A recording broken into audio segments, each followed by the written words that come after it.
ذی الحج کی 11 تاریخ، 12 تاریخ اور 13 تاریخ، ان کو ایام تشریق کہا جاتا ہے۔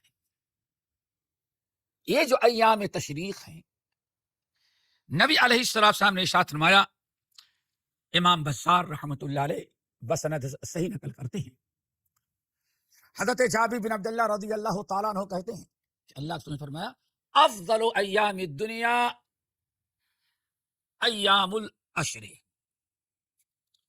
ایام التشریق۔ نبی علیہ السلام 2 روایتیں ہیں۔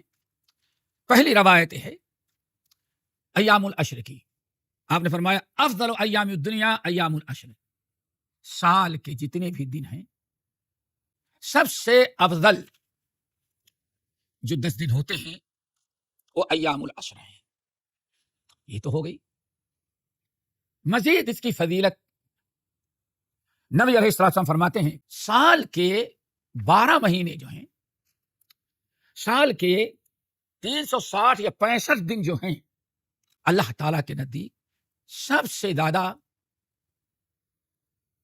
جس دن کی اہمیت اور عظمت ہے، فضیلت ہے، اللہ سبحانہ فرماتے پورے سال بھر میں سب سے زیادہ افضل ایام جو ہے وہ 2 ہیں، یوم النحر ہے اور یوم القر۔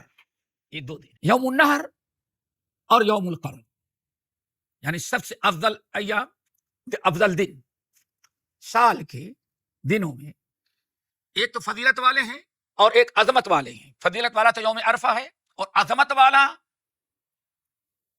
والے دن عارف پورے سال بھر میں سب سے بڑی عظمت، تعظیم، تقریب، عزت والا دن اور اہمیت والا دن جو ہے وہ یوم النحر ہے۔